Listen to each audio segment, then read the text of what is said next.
మిత్రులారా, ఈరోజు ప్రజాప్రభుత్వం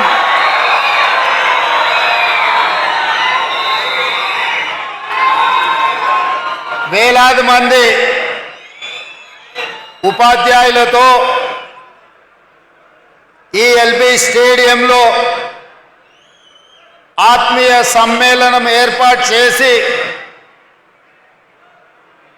మొన్న డిసెంబర్లో జరిగిన ఎన్నికలలో మా పార్టీ మా ప్రభుత్వం ఏర్పడడానికి సాయశక్తుల సహకరించిన ఉపాధ్యాయులు అందరినీ కలవాలని ఒక ఆత్మీయ సమ్మేళనం ఏర్పాటు చేయాలని పెద్దలు ప్రొఫెసర్ కోదండరామ్ గారితో మాట్లాడి ఉపాధ్యాయ సంఘాలతో సంప్రదించి ఎల్బీ స్టేడియంలో మేము పదవీ బాధ్యతలు తీసుకున్నామో అదే ఎల్బీ స్టేడియంలో ఉపాధ్యాయులతో ఆత్మీయ సమ్మేళనం ఏర్పాటు చేయండి అని చెప్పి మా అధికారులకు కోదండరామ్ గారికి విజ్ఞప్తి చేయడం జరిగింది. ఈరోజు ఆత్మీయ సమ్మేళనంలో భాగంగా వేదిక మీద మా మంత్రివర్యులు పొన్నం ప్రభాకర్ గారు, మా సహచర శాసనసభ్యులు, ప్రభుత్వ సలహాదారులు, తెలంగాణ చీఫ్ సెక్రటరీ గారితో పాటు విద్యాశాఖకు సంబంధించిన అధికారులు, వివిధ ప్రజాప్రతినిధులు, తెలంగాణలో దాదాపుగా 30,000 పాఠశాలలో ఉన్న ఉపాధ్యాయులు అందరూ కూడా వేలాదిగా తరలి వచ్చి ఈ ఆత్మీయ సమ్మేళనంలో పాల్గొన్నందుకు మీకు అందరికీ మనస్ఫూర్తిగా ధన్యవాదాలు, కృతజ్ఞతలు.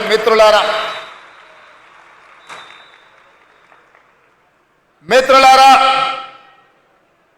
ఎవరైనా తెలంగాణ ఎక్కడుంది, తెలంగాణ భవిష్యత్తు ఎక్కడుంది అని ఈ క్షణం నన్ను అడిగితే తెలంగాణ యొక్క భవిష్యత్తు ఎల్బీ స్టేడియంలో ఉంది. వేలాది మంది ఉపాధ్యాయుల రూపంలో ఈ తెలంగాణ ఉద్యమమే కాదు, తెలంగాణ రాష్ట్ర ఏర్పాటు ప్రక్రియలో తమదైన శైలిలో క్రియాశీలక పాత్ర పోషించడమే కాదు, ఇవాళ 60 లక్షల మంది విద్యార్థులు ఉజ్వల భవిష్యత్తు కోసం తమ తల్లిదండ్రులు కష్టపడి రూపాయి కూడబెట్టి తమ పిల్లలు చదువుకోవాలి, తమ పిల్లలు విద్యలో రాణించాలి, వాళ్ళు డాక్టర్లు, లాయర్లు, ఇంజనీర్లుగా, ఐఏఎస్లు, ఐపీఎస్లు, ఐఏఎఫ్ఎస్ అధికారులుగా మారాలి, వారు ప్రజాప్రతినిధులై, ఎమ్మెల్యేలై, మంత్రులై ఈ తెలంగాణ రాష్ట్రానికి ముఖ్యమంత్రులు కావాలి అని పేద విద్యార్థుల తల్లిదండ్రులు 30,000 పాఠశాలల్లో 26 లక్షల మంది విద్యార్థులను మీ చేతిలో పెట్టినరు. అదే తెలంగాణ భవిష్యత్తు. ఆ తెలంగాణ భవిష్యత్తు మీ చేతిలో ఉంది అని చెప్పి నేను చెప్పదలుచుకున్నా. ఇవాళ నేను చెప్పవలసిన అవసరం లేదు, మీరే 10 మందికి పాఠాలు చెప్పి సమాజంలో ఉన్న రుగ్మతల మీద ఏ రకమైన కార్యాచరణతో ముందుకు వెళ్ళాలో సంపూర్ణమైన అవగాహన ఉండి దాదాపుగా 26,000 పాఠశాలల్లో, గ్రామాలలో, అదేవిధంగా తండాలలో, గూడాలలో, మారుమూల పల్లెల్లో ఈ తెలంగాణ నిర్మాణం కోసం, ఈ జాతి నిర్మాణం కోసం కృషి చేస్తున్న మీకు ప్రతి విషయం తెలుసు. తెలంగాణ ఉద్యమాన్ని ఉవ్వెత్తున లేవడానికి, ఊరున ప్రాకడానికి, తెలంగాణ రాష్ట్ర సాధనలో ఉపాధ్యాయుల పాత్రను ఎవరు కాదనలేరు. ఆనాడు మేమందరం భావించినాం, తెలంగాణ రాష్ట్రం వస్తే మన విద్యా విధానం మెరుగవుతుంది, మన ఉపాధ్యాయులకు ప్రభుత్వం నుంచి గౌరవం దక్కుతుంది, మన విద్యార్థులకు అవసరమైన మౌలిక వసతులు మెరుగవుతాయి, తప్పకుండా తెలంగాణ విద్యా విధానం బాగుపడుతుంది అని అనుకున్నాం. మీకందరికీ తెలుసు, 2009లో రాజకీయ పార్టీలు తెలంగాణ రాష్ట్ర సాధనలో విఫలం చెంది ఏమి చెయ్యాలని కింకర్తవ్యంతో ఉన్నప్పుడు అందరూ కలిసి ప్రొఫెసర్ కోదండరాం గారిని పొలిటికల్ జేఏసీ కన్వీనర్గా వారికి బాధ్యత ఇచ్చిండ్రు. వారు కూడా మీలాంటి ఉపాధ్యాయుడే మాలాంటి విద్యార్థులకు చదువు చెప్పిన ప్రొఫెసర్గా వారు తెలంగాణ ఉద్యమానికి బాధ్యత వహించిన తర్వాతనే తెలంగాణ రాష్ట్రాన్ని మనం సాధించుకున్నాం. సాధించుకున్న తెలంగాణ రాష్ట్రంలో కోదండరాం గారు లాంటి వాళ్లకు, చుక్కా రామయ్య గారు లాంటి వాళ్లకు, హరగోపాల్ గారు లాంటి వాళ్లకు, ఎంతోమంది విద్య నుంచి ఎంతోమందికి విద్య దానం చేసిన గొప్ప వ్యక్తులకు సంపూర్ణమైన గౌరవం దక్కుతుంది అని భావించినాం. కానీ 10 సంవత్సరాలలో మీరు చూసిన వేదిక మీద మోహన్ రెడ్డి గారు ఉన్నారు. మీ ఉపాధ్యాయ సంఘాలకు ఒకప్పుడు నాయకత్వం వహించండు. ఒకనాడు ఉమ్మడి రాష్ట్రంలో అది చంద్రబాబు నాయుడు గారైనా, వైఎస్ రాజశేఖర రెడ్డి అయినా, రోసయ్య గారైనా, లేదా కిరణ్ కుమార్ రెడ్డి గారైనా ఉపాధ్యాయ సంఘాల నాయకులు వస్తే ముఖ్యమంత్రులు ఎదురొచ్చి వాళ్ళతో మాట్లాడి మీ సమస్యలు పరిష్కరించి ఉపాధ్యాయ సంఘాలను సచివాలయానికి పిలిచి సముచితమైన గౌరవం ఇచ్చి మీ సమస్యల్ని వినేది, మీరు లేవనెత్తిన అంశాలను ఆనాడు ప్రభుత్వాలు పరిష్కరించేది. మరి తెలంగాణ రాష్ట్రంలో ఏమి జరిగిందో, ఆనాటి పాలకులు ఏ విధంగా వ్యవహరించిండ్రో, ప్రభుత్వ ఉపాధ్యాయులను ఏ రకంగా అవమానించే విధంగా, అనుమానించే విధంగా, వాళ్ళని ఏ రకంగా వాళ్ళు అవమానించిండ్రో మీరు కళ్ళతో చూసిండ్రు. అందుకే నేను ముఖ్యమంత్రిగా బాధ్యత చేపట్టిన తర్వాత బడ్జెట్కు సంబంధించి విద్యకు ప్రాధాన్యత ఉండాలి, పేదవాడు చదువుకున్నప్పుడే తెలంగాణ బాగుపడుతుంది, తెలంగాణ యొక్క లక్ష్యం, తెలంగాణ రాష్ట్రం యొక్క సాధన ప్రజలకు చేరుతుంది అని చెప్పి 7.3% ఈసారి విద్యకు 21,000 కోట్ల పైగా ఈరోజు విద్యకు నిధులు కేటాయించడం జరిగింది. వాస్తవంగా 10% అంటే దాదాపుగా 30,000 కోట్ల రూపాయలైనా కేటాయించాలని అన్ని లెక్కలు వేసినాం. కానీ ప్రభుత్వం ఇంతకు ముందే ఇచ్చిన హామీలు, చేయవలసిన పనులు, చేపట్టవలసిన బాధ్యతలతో 10% నిధులు ఇవ్వాలనుకున్నా వీలు కాకపోతే 7.3%తో 21,000 కోట్ల పైగా ఈరోజు విద్యాశాఖకు నిధులు కేటాయించడం జరిగింది. ఈరోజు నేను మీ ద్వారా ఒకే ఒక మాట అడగదలుచుకున్నా, చెప్పదలుచుకున్నా, రేపటి తెలంగాణ భవిష్యత్తు మీ చేతుల్లో ఉంది. కొన్ని వాస్తవాలను కూడా ఈరోజు మనం మాట్లాడుకోవాలి. తెలంగాణ రాష్ట్రంలో 40,000 పైచిలకు పాఠశాలలుంటే ప్రభుత్వ ఆధీనంలో 30,000 పాఠశాలలు ప్రభుత్వ ఆధీనంలో ఉన్నాయి. 30,000 పాఠశాలలో 26 లక్షల మంది విద్యార్థులు ఉన్నారు. కానీ అదే ప్రైవేట్లో 10,000 పాఠశాలలుంటే 33 లక్షల మంది విద్యార్థులు ఈరోజు ప్రైవేటు పాఠశాలల్లో చదువుకుంటున్నారు. నేను ఈరోజు ఈ ఆత్మీయ సమ్మేళనంలో మా ఉపాధ్యాయులను నేను ఒక్కటే అడుగుతున్నా, ప్రైవేటు పాఠశాలల్లో మీకంటే గొప్పగా చదువుకున్నోళ్ళు, మీకంటే ఎక్కువ చదువుకున్నోళ్ళు టీచర్లు ఉన్నారా? ఒక్కసారి ఆలోచన చేయండి. ఇవాళ మీలో MA BA చదువుకున్నోళ్ళు లేదా డాక్టరేట్లు చేసిన వాళ్ళు ఉన్నత చదువులు చదువుకున్నోళ్ళు మీలో ఉన్నారు, ఉపాధ్యాయులుగా ఉన్నారు. కానీ అదే ప్రైవేట్ పాఠశాలల్లో ఇంటర్ పాస్ అయ్యో డిగ్రీ ఫెయిల్ అయ్యో మీలో సగం చదువు లేని వాళ్ళు ఇవాళ ప్రైవేట్ పాఠశాలల్లో పాఠాలు చెప్తున్నారు. మరి 10,000 పాఠశాలల్లో 33 లక్షల మంది విద్యార్థులు అక్కడుంటే 30,000 పాఠశాలల్లో 26 లక్షల మంది విద్యార్థులు ఇవాళ మన ప్రభుత్వ పాఠశాలల్లో ఉన్నారు. అంటే ఎక్కడో ఒక లోపం ఉన్నది. ఆ లోపం పాలకులైన మా వైపు నుంచి కూడా ఉండొచ్చు. నేను టీచర్లను బ్లేమ్ చేయదలుచుకోలేదు. ప్రభుత్వం సరైన విధంగా నిర్వహించకపోవడం, మౌలిక వసతులు ఏర్పాటు చేయకపోవడం, కనీసం పాఠశాలల్లో ఊడవడానికో తూడవడానికో, కనీసం టీచర్లకు తాగడానికి మంచినీళ్ళు ఇవ్వడానికి పారిశుద్ధ్య కార్మికులు లేకపోవడం కూడా కావచ్చు.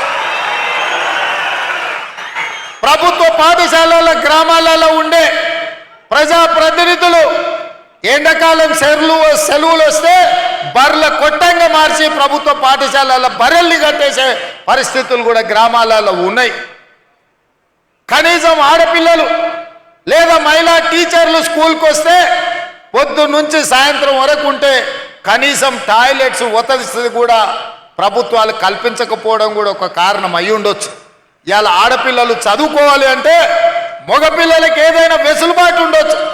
కానీ ఇవాళ ఆడబిడ్డలైన టీచర్లకు కానీ విద్యార్థులకు పాఠశాలల్లో కనీస మౌలిక వసతులు లేకపోవడం కూడా ఒక కారణం అయి ఉండొచ్చని నేను ఈరోజు భావిస్తున్నా. కనీసం పాఠశాలల్లో టీచర్లకు మంచినీళ్ళు ఇవ్వడానికో, పాఠశాలను ఊడవడానికో కూడా చిన్న పారిశుద్ధ్య కార్మికులు లేకపోవడం కూడా ఇవాళ మనం ఆలోచన చేయాల్సిన అవసరం ఉన్నది మిత్రులారా.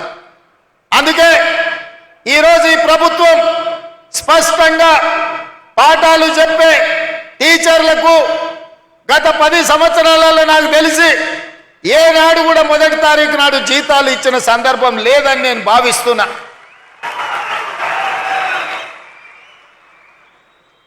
మీరు మీ పిల్లల చదువుల కోసమో, ఇల్లు కొనుక్కోవడానికో, కారు సైకిల్ మోటార్ లోన్ తీసుకుంటేనో, ఏదైనా బ్యాంకుల్లో అప్పు తెచ్చుకుంటే మీరు ఇచ్చిన చెక్కులు సరైన సమయంలో మీకు జీతాలు రాకపోతే చెక్కులు బౌన్స్ అయిపోయి మీ సిబిల్ స్కోర్ ఖరాబ్ అయిపోయి బ్యాంకులు కూడా నమ్మని పరిస్థితులు ఇవాళ వచ్చినాయి, దాపురించినాయి గత 10 సంవత్సరాలలో.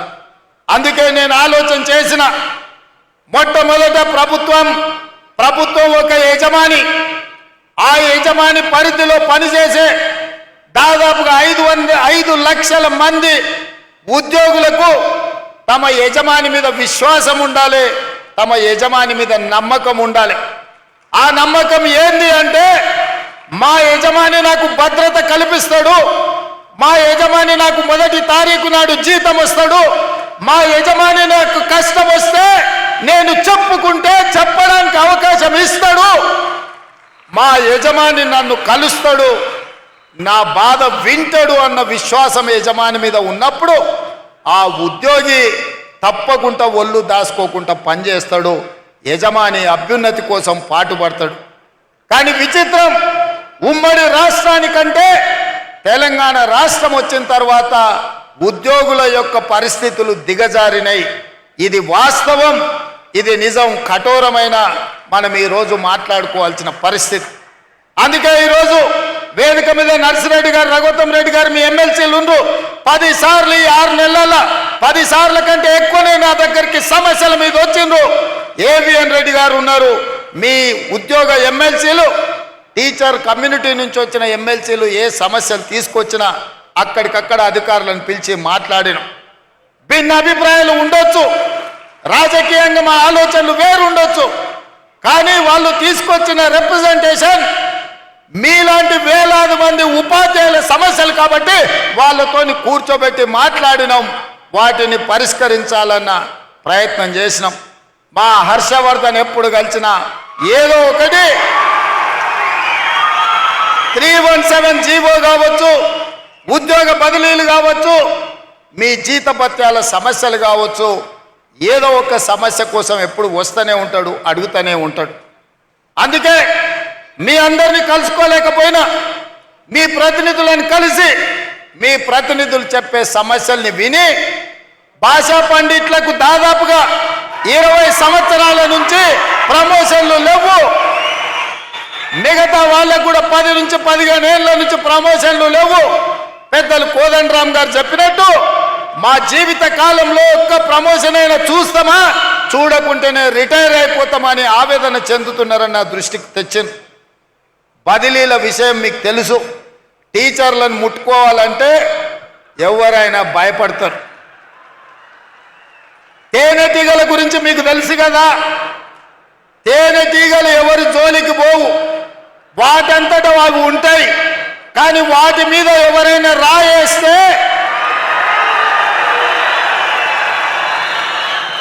ఏం జరుగుద్దో మీకు అందరికీ తెలుసు.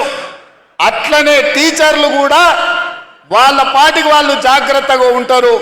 వాళ్ళని ఎవరైనా గులకరాయితో కొడితే వాళ్ళందరూ తేనెటీగలుగా మూకుమ్మడిగా ఏకదాటిన ఎవరి పనైనా చేస్తారని నేను సంపూర్ణంగా నమ్ముతా.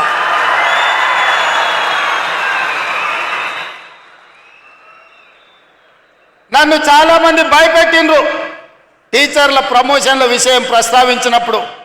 సార్ ఎవరి జోలికైనా పోవచ్చు కానీ టీచర్ల జోలికి పోకు సార్ అని అంటే నేను అన్నా.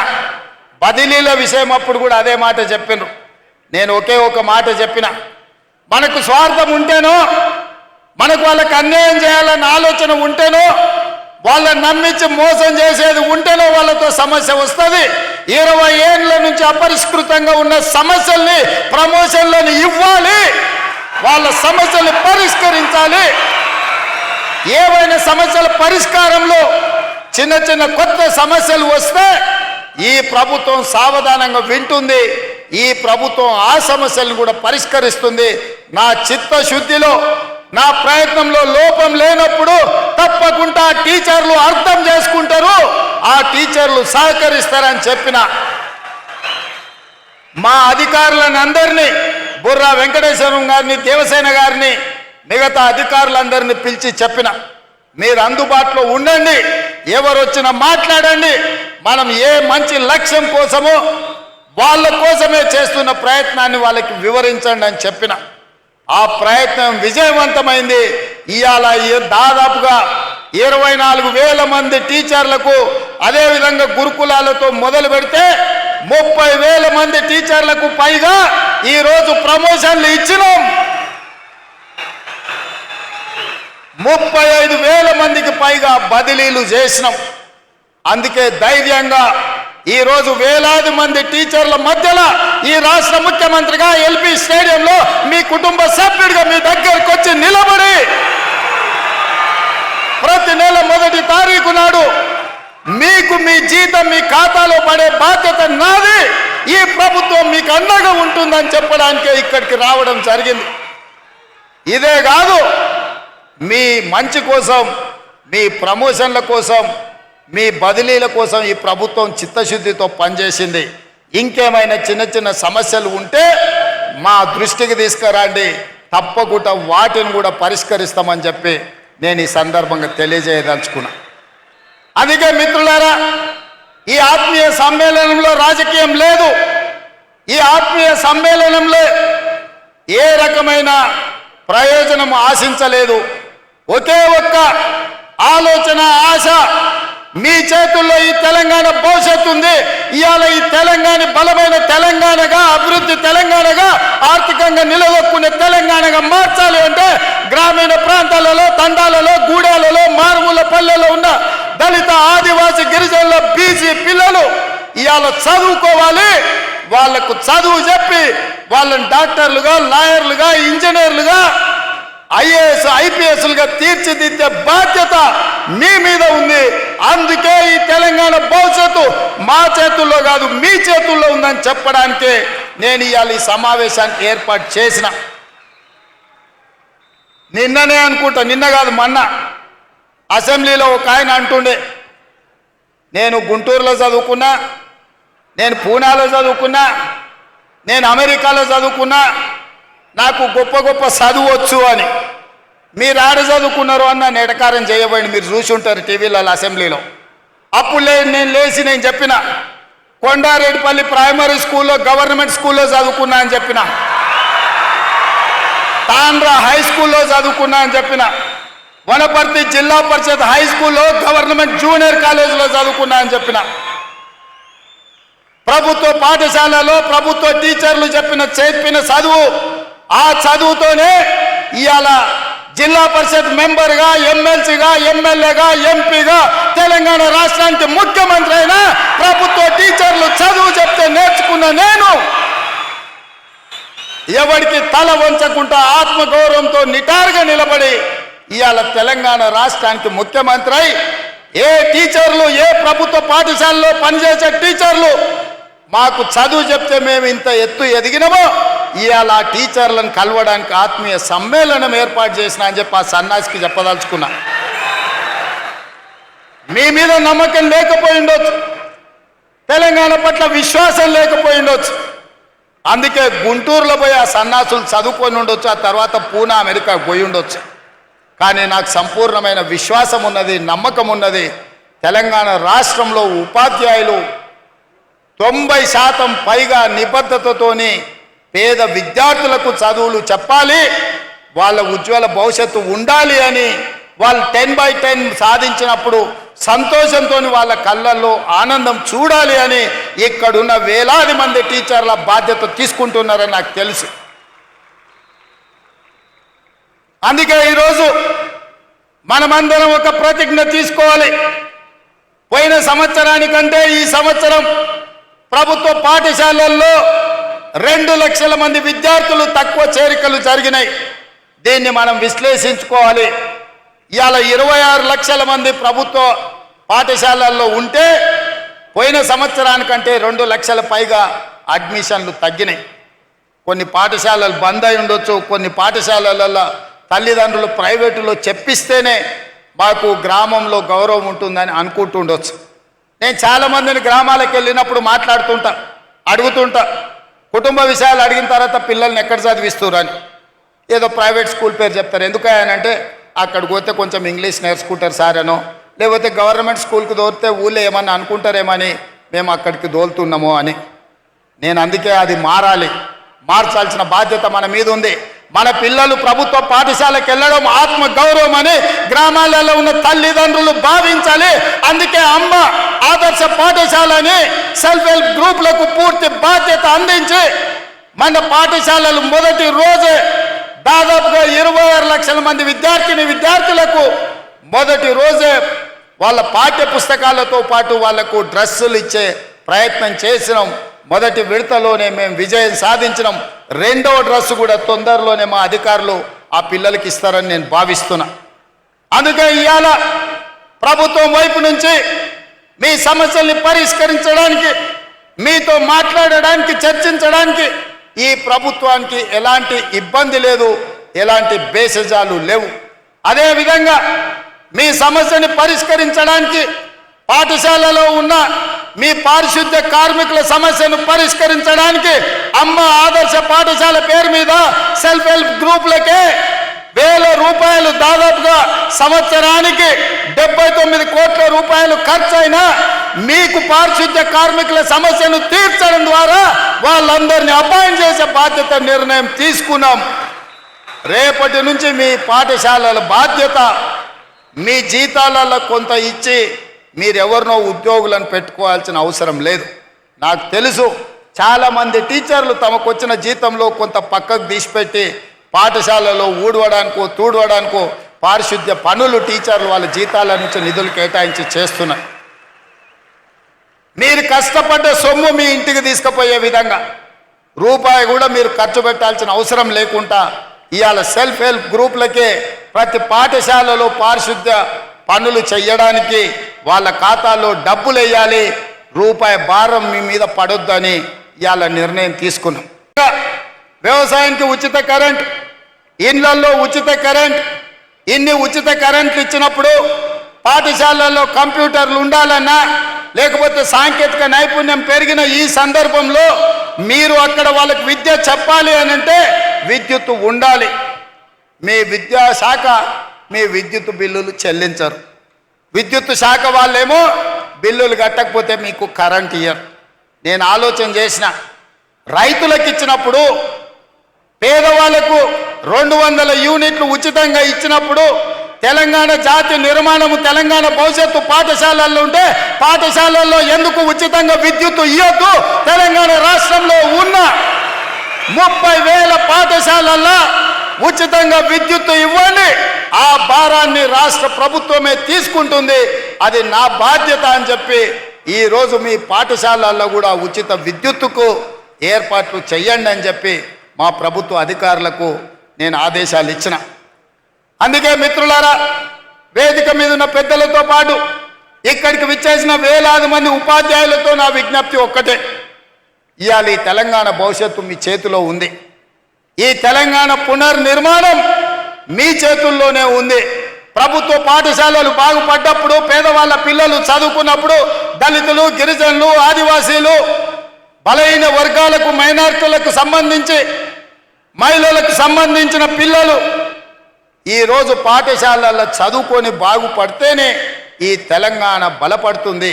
ఈ తెలంగాణ బలపడితేనే ప్రపంచంతో మనం పోటీ పడతాం. ఇవాళ ఈ తెలంగాణ బలపడాలి అని అంటే మనమందరం కార్యదీక్షతో పని చేయాలి. మనందరం ఈ తెలంగాణలో కేజ్రీవాల్ 3 సార్లు ఢిల్లీలో గెలిచిండంటే ఎందుకో మీకు తెలుసా మిత్రులారా? బస్తీలలో ప్రభుత్వ పాఠశాలలను మెరుగుపరిచిండు, మెరుగైన విద్యను పేదవాళ్లకు చేర్చిండు. కాబట్టే ఢిల్లీలో కేజ్రీవాల్ 3 సార్లు ముఖ్యమంత్రిగా గెలిచిండు. మరి ఇప్పుడు నేను అడుగుతున్న మిత్రులారా, మళ్ళోసారి నన్ను ఇక్కడ చూడాలంటే మీరు పని చేయాలి. మళ్ళోసారి ఈ తెలంగాణ రాష్ట్రంలో ప్రజాప్రభుత్వం ఉండాలి. మళ్ళీ తెలంగాణ దొరల గడిలలో బందీ కాకూడదు. పేద ప్రజలకు విముక్తి జరగాలి. పేదలు అనుకున్న లక్ష్యం చేరాలి. పేదవాడు ఆత్మగౌరవంతో బతకాలి. ఈ తెలంగాణ నిర్బంధాల మధ్య కొనసాగకూడదు. ఈ తెలంగాణ నిర్బంధ సంఖ్యలు తెగాలి అనంటే మీరు పేదలకు చదువు చెప్పాలి. మీరు పేదలకు చదువు చెప్పినప్పుడే, పేదలకు విద్యను అందుబాటులోకి తెచ్చినప్పుడే ఈ ప్రభుత్వానికి మంచి పేరు వస్తుంది. మా మిత్రులు, ప్రజాప్రతినిధులు, నా సహచరులు అంతా బాగుంటే వాళ్ళకందరికీ హోదాలు వస్తాయి. కానీ వాళ్ళందరికీ హోదాలు రావాలంటే అంతా బాగా మీరే చూడాలి. నా బాధ్యత మీదే. మీరే మా ప్రభుత్వానికి బ్రాండ్ అంబాసిడర్లు. మా ప్రభుత్వం సంపూర్ణంగా మిమ్మల్ని విశ్వసిస్తుంది. ఈ ప్రభుత్వం మొన్న నిలబడ్డదన్నా, రేపు మళ్ళీ గెలవాలన్నా ఈ ఉపాధ్యాయుల సహకారం ఉండాలి. పేదలకు విద్యను నేర్పండి. పేదలను బడి బయట పిల్లల్ని బడికి తీసుకురండి. మీకు ఏం కావాలనో అన్ని ఇచ్చే బాధ్యత నాది. పేదలకు విద్య నేర్పించే బాధ్యత మీది. అప్పుడే మన తెలంగాణ సాధించుకున్న తెలంగాణ ప్రజా ప్రయోజనం చేకూరుతుంది. అదేవిధంగా స్పోర్ట్స్ మీద కూడా ఇవాళ పాలసీలు తీసుకొస్తున్నాం. గ్రామీణ ప్రాంతాల నుంచి మండల కేంద్రాలలో కూడా మినీ స్టేడియంలో నిర్మించాలన్న ఆలోచన కాంగ్రెస్ పార్టీ చేస్తుంది. తప్పకుండా క్రీడల పట్ల విద్యార్థులను మళ్లించాలి. ఇవాళ నిన్న క్యాబినెట్లో నిఖత్ జరీన్కు, అదేవిధంగా సిరాజ్కు రూల్స్ అన్ని మినహాయింపునిచ్చే గ్రూప్ 1 DSP పోస్టులు క్రీడలలో రాణించినందుకు ఇచ్చినాం. ఇవాళ మీరు పిల్లల్ని క్రీడలలో ప్రోత్సహించండి. ఇవాళ ఒక స్కిల్స్ యూనివర్సిటీని పెట్టినాం. స్కిల్స్ యూనివర్సిటీ ఇది ఒక కొత్త ప్రయోగం. సర్టిఫికెట్లు తీసుకొని ఇంజనీరింగ్లుగా బయటకు వస్తారు, కానీ సాంకేతిక నైపుణ్యం ఉండడం లేదు. సాంకేతిక నైపుణ్యం లేనప్పుడు ఇంజనీర్ కంటే మేస్త్రే మేల్ అని మనం అనుకుంటున్నాం. మీరందరూ కూడా ఇండ్లు కట్టుకుంటున్నారు. నాకు తెలిసి ఏ టీచర్ అయినా ఉద్యోగం వచ్చిన తర్వాత మొదట చేసే పని పెళ్ళి చేసుకుంటారు. పెళ్ళి చేసుకున్న తర్వాత కూడబెట్టి ఇల్లు కట్టుకుంటారు. టీచర్లు ఒక క్రమశిక్షణతోటి మొదట ఉద్యోగం కోసం కష్టపడతారు. ఉద్యోగం వచ్చిన తర్వాత జీవితంలో స్థిరపడాలి అని పెళ్ళి చేసుకుంటున్నారు. పెళ్ళి అయిన తర్వాత భద్రత ఉండాలని ఇల్లు కట్టుకుంటున్నారు. మీరు ఇల్లు కట్టుకునేటప్పుడు చూసి ఉంటారు, ఇంజనీర్ల కంటే మేస్త్రీలే మెరుగ్గా కనిపిస్తున్నారు. వాళ్ళు ఇంజనీరింగ్ సర్టిఫికెట్ పట్టా పొందుతున్నారు, కానీ సాంకేతిక నైపుణ్యం ఉండడం లేదు. అందుకే ఆలోచన చేసి తెలంగాణలో 65 ITIలు ఉన్నాయి. ఈ 65 ITIలలో 30-40 సంవత్సరాల క్రితం ఇండస్ట్రియల్ ట్రైనింగ్ ఇన్స్టిట్యూట్గా మారి వాళ్ళకి ప్లంబర్ గాను, ఎలక్ట్రీషియన్ గాను, మెకానిక్ గాను రకరకాల ట్రైనింగ్లు 30-40 సంవత్సరాల క్రితం తయారు చేసిన సిలబస్ వాళ్ళకి నేర్పుతున్నారు. చదువుకున్న చదువుకు బయటకు వస్తే సంబంధం లేకుండా పోయింది. నేర్చింది ఒకటైతే అవసరం ఇంకొకటి. అందుకే ఆలోచన చేసి ముఖ్యమంత్రి అయిన తర్వాత రాష్ట్రంలో ఉన్న 65 ఐటీఐలను అన్నిటిని పరిశీలించి ఇవి ఏమాత్రం ఉపయోగం లేదు అని టాటా కంపెనీతో మాట్లాడి 2400 కోట్ల రూపాయలతోటి అందులో 86% అంటే దాదాపుగా 2100 కోట్లు టాటా సంస్థ కేటాయించింది. 316 కోట్లు తెలంగాణ రాష్ట్ర ప్రభుత్వం, 86% వాళ్ళు ఇస్తే 14% మ్యాచింగ్ గ్రాంట్ ఇచ్చి ఈ 65 ఐటీఐలను ఏటీసీలుగా, ఏటీసీ అంటే అడ్వాన్స్డ్ టెక్నాలజీ సెంటర్లుగా మార్చి ప్రతి సంవత్సరం 4 లక్షల మంది నిరుద్యోగ యువకులకు ఐటీఐలలో ట్రైనింగ్ ఇచ్చి మిడిల్ ఈస్ట్ కంట్రీస్తో పాటు ఇవాళ మన రాష్ట్రంలో కన్స్ట్రక్షన్లో కానీ, ఫార్మాలో కానీ, మిగతా శాఖలలో పనులు చేయడానికి వాళ్ళకి శిక్షణ ఇవ్వడానికి ఇవాళ ప్రభుత్వం నిర్ణయం తీసుకొని ముందుకు వెళ్తున్నది. ఇదే కాదు, ఒకప్పుడు కాకతీయ ఉస్మానియా యూనివర్సిటీలతో పాటు ఆనాడు కాంగ్రెస్ పార్టీ మహబూబ్ నగర్లో, నల్గొండలో, కరీంనగర్లో, నిజామాబాద్లో, Palamuru university, Satavahana university, Mahatma Gandhi university ఇవాళ చాలా యూనివర్సిటీలను నెలకొల్పింది. ఈ యూనివర్సిటీలలో చదువుకున్న వాళ్ళందరికీ పట్టాలు వస్తున్నాయి, పట్టభద్రులు అవుతున్నారు. కానీ సాంకేతిక నైపుణ్యం ఆశించిన మేరకు లేకపోవడం వల్ల నిరుద్యోగ యువకులుగా మారుతున్నారు. అందుకే ఆలోచన చేసి